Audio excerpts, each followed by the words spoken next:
네, 안녕하십니까. 네, 저는 공인서초번역행정사의 대표를 맡고 있는 장만익 외국어 번역행정사입니다. 네, 안녕하십니까. 저번에 제가 그 외국어 번역행정사의 업무 영역에 대해서 아마 말씀을 드리고 많은 분들께서 아마 연락을 좀 주셔가지고 그 부분에 대한 걸 구체적으로 실무 쪽 강의는 어떻게 진행할 수 있고 어떤 것들로 해 나가야 실질적으로 저희가 어떤 이득적인 측면에서 그리고 실제로 우리가 더 많은 행정사 자격증을 가지고 업무 영역을 만들어갈 수 있는지에 대해서 궁금증을 너무나 궁금해 하시는 분들이 많으셔가지고 결국은 이쪽 실강의를 아마 준비를 하게 됐습니다. 오늘은 간단하게 이제 맛보기식으로 어떤 쪽으로 실무 강의를 할 것인가에 대해서 말씀을 한번 드릴 겁니다. 네, 솔직히 행정사님들 은 특히 이제 세 가지 부분류의 행정사님이 계신다고 제가 말씀을 드렸어요. 네, 일반 행정사님, 외국어 번역 행정사님, 그리고 기술 행정사님. 정말 그 영역에 대해서 그리고 실무에서 어떻게 하면 정말로 돈을 벌 수 있는지 그 방법에 대한 거가 메인인 것 같아요. 그래서 오늘은 이제 간략하게 일반 행사님과 외국어 번역 행사님들 또 이제 업무 연계에 관한 그 부분에 대해서 제가 간략하게 설명을 해드릴 거고, 실제로 이제 실무가 이제 개강이 9월 달부터 되시면은 아마 많은 것들을 여러분들이 받아가실 수 있을 거고, 거기에 대한 그 많은 것들을 아마 이제 실제로 실무에서 적용해 보시면서 아마 돈이 되는 것들, 어떤 게 돈이 될 것인가, 아마 많은 것들을 느끼실 수 있을 겁니다. 자, 우리 간략하게 제가 담당하고 있는 영역은 이제 개업 절차하고, 그리고 어떻게 일반 행사가 일반 행정사님들과 외국어 번역 행정사님이 사업을 연계할 수 있는지, 그리고 요즘 이슈화 되고 있는 영업에 대한 부분들을 제가 설명을 해드릴 겁니다. 이 부분들을 천천히 저를 따라 해주시고 그 부분들 가운데서 굉장히 큰 거를 많은 것들을 느껴 가실 수 있을 겁니다. 장담하면서 아마 오늘 준비했던 강의를 시작을 하도록 하겠습니다. 첫 번째로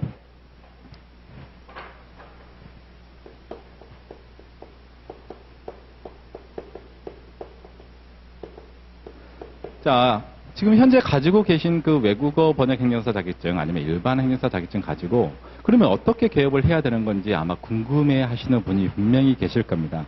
그래서 저 실 강의에서는 그 개업 준비 절차에 대한 그 부분들을 완벽하게 공개를 할 예정입니다. 정말로 하나부터 10까지 다 제가 말씀드리는 사항대로 준비를 하신다면 전혀 문제없이 아마 개업하는 절차 문제없이 해내실 수 있는데요. 우선은 개업 준비 절차로 첫 번째로 우선은 자격증이 있어야 되겠죠. 자격증과 그리고 수료증이 있어야 됩니다. 우선은 수료증은 아시죠? 수료를 해야 행정사법상 나와 있는 그 다음에 업무 신고를 할 수 있습니다. 업무 신고는 해당 부청에 일반적으로 하게 되어 있고요.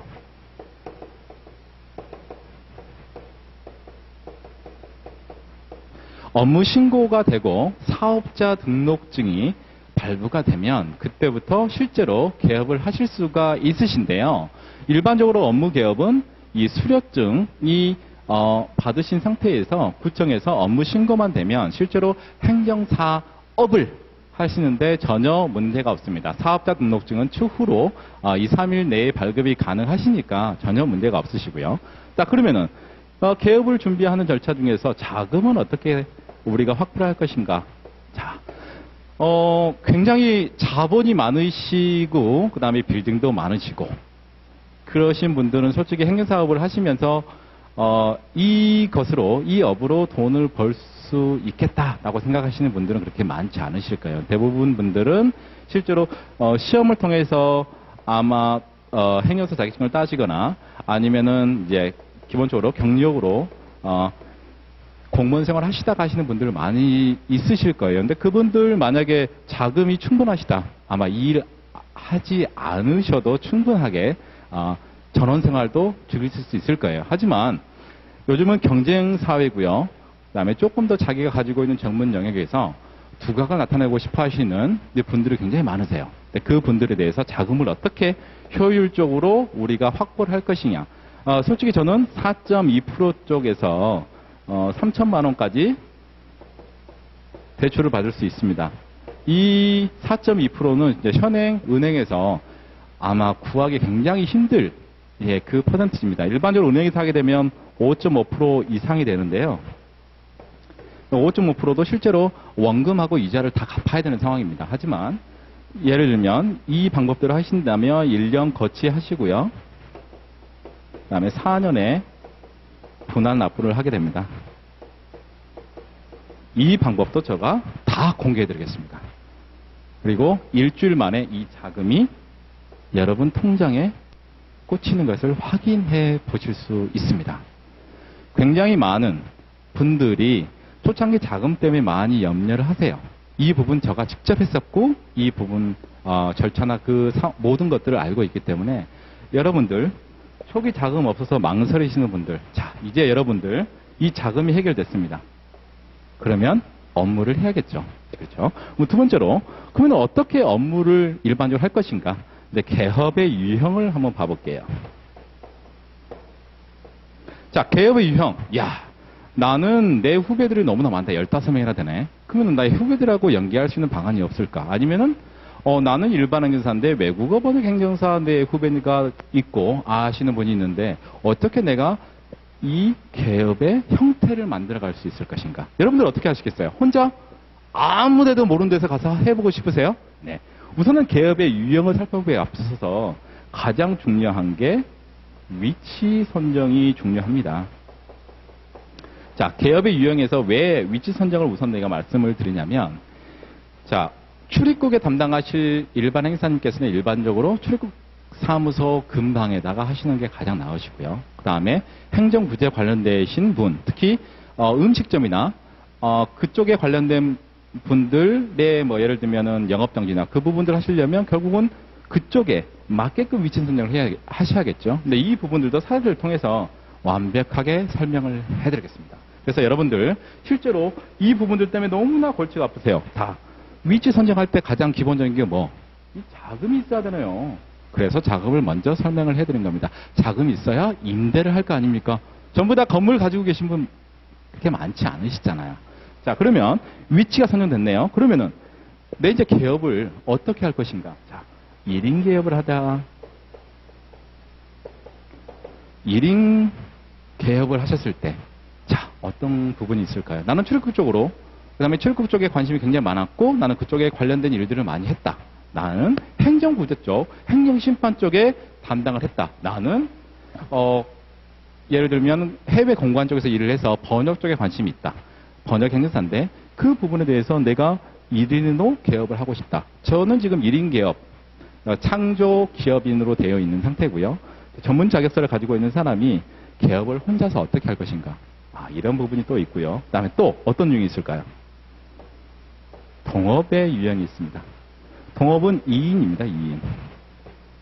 동업은 저와 제 친구가 너무나 마음이 잘 맞아서 두 명이 이제 사업을 하는 겁니다. 자, 사업을 할 때 무엇이 필요할까요? 자, 동업계약서가 필요합니다. 자, 동업계약서. 어떻게 만들까요? 내부적으로 규율할 수 있는 건데요. 실제로 이 동업계약서는 언제 들어가냐?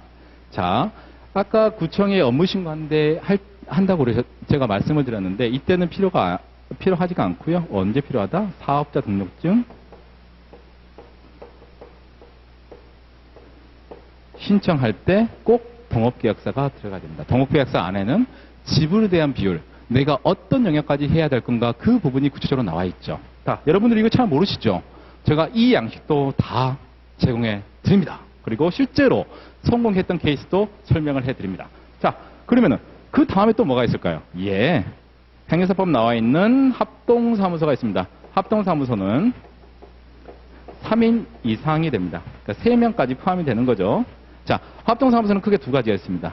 일반 행정사님 플러스 일반 행정사님 케이스가 있고, 일반 행정사님 플러스 외국어 번역 행정사님, 플러스 기술 행정사님, 이런 두 가지 패턴으로 합동사무소가 일반적으로 개업이 되는 상황에 있습니다. 저는 실제로 합동사무소까지 다 해봤고요. 지금은 1인 개업을 해본 경험이 있기 때문에 이 부분에 대해서 장단점에 대해서 누구보다도 더 확신적으로 말씀을 해드릴 수 있습니다. 그래서 일반 행사님과 일반 행사님, 그 다음에 일반 행사님 해서 3인 이상이 했을 때 합동사무소를 개업을 할 수 있고요. 이 개업에 대한 절차는 서초구였을 경우는 또 담당하고 있는 부서가 따로 있습니다. 그리고 만약에 일반 행사님, 외국어번 행사님, 기술 행사님, 아니면은 뭐 일반 행사님, 외국어번 행사님 그렇게 해서 3인 이상이 합동사무소 차릴 수 있습니다. 왜? 이 경우에 대한 시너지 효과는 여러분들이 저 교육을 받으시면 실무 교육 가운데서 얼마나 큰 시너지 효과가 나오는지 제가 확실하게 보여드리도록 하겠습니다.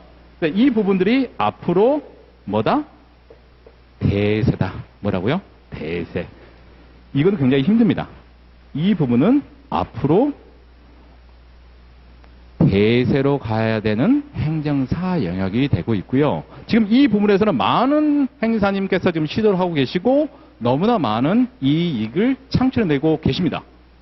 왜 그런지는 제가 실무 때 보여드리겠습니다. 그리고 실제로 업무 사례를 통해서 여러분들이 발전해 나갈 수 있는 부분, 돈을 많이 벌 수 있는 방법, 그 방법들까지 알려드리도록 하겠습니다.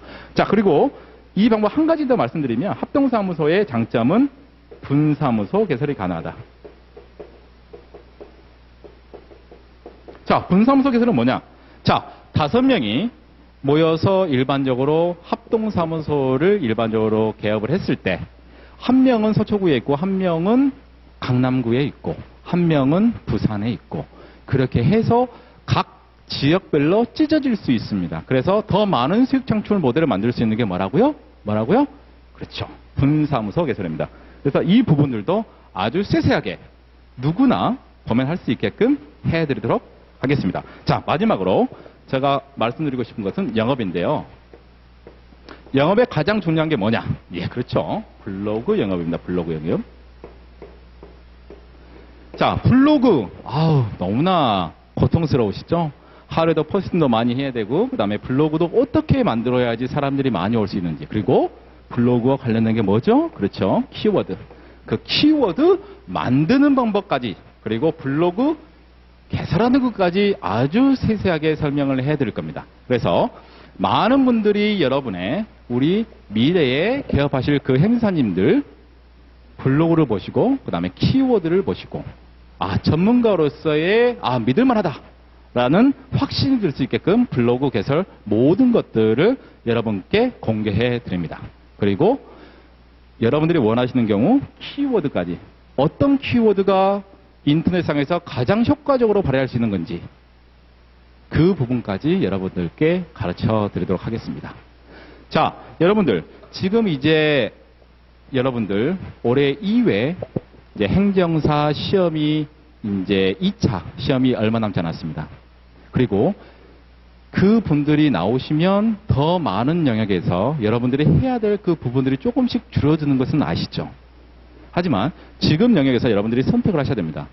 누구한테 실무 강의를 들어서 가장 효과적으로 가장 확실한 그 부분에서 수익을 창출할 수 있는지 여러분이 선택을 하셔야 되고 여러분이 결정을 하셔야 됩니다. 하지만 더 중요한 건 어떤 거냐?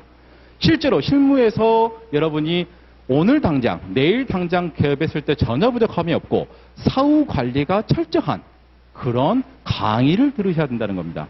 그런 강의를 우리들이 만들어 드릴 거고요. 여러분들 정말로 사후 관리까지 그 연대 공동체 형성해서 많은 것들을 보장해 드릴 수 있습니다. 어떤 사람들을 통해서 어떤 행사님을 통해서 강의해 드릴 것인지는 여러분이 선택을 하시고 그 결과는 아마 여러분도 느끼실 겁니다. 저희하고 함께 하셨을 때 수익 창출이 올라가고 있음을 뼈저리게 느끼실 겁니다.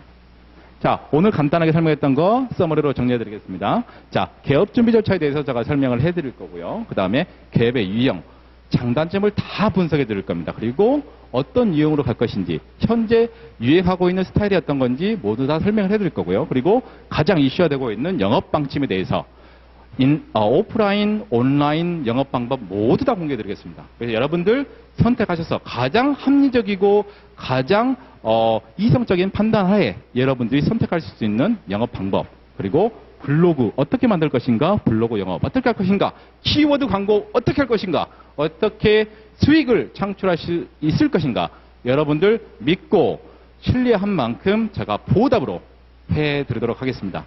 자, 여러분들 이제 얼마 남았습니다. 이제 9월달 추석 끝나시고 자, 여러분들 저희하고 만나실 때가 될 겁니다. 믿고 신뢰할 수 있는 합격의 법학원과 저희 강사진들과 함께 하신다면 분명히 올해 안에 수익 창출 모델을 만들 수 있음을 확신합니다. 여러분들 9월 달에 뵙겠습니다. 확신을 가지시고 만나기를 기대하겠습니다. 감사합니다.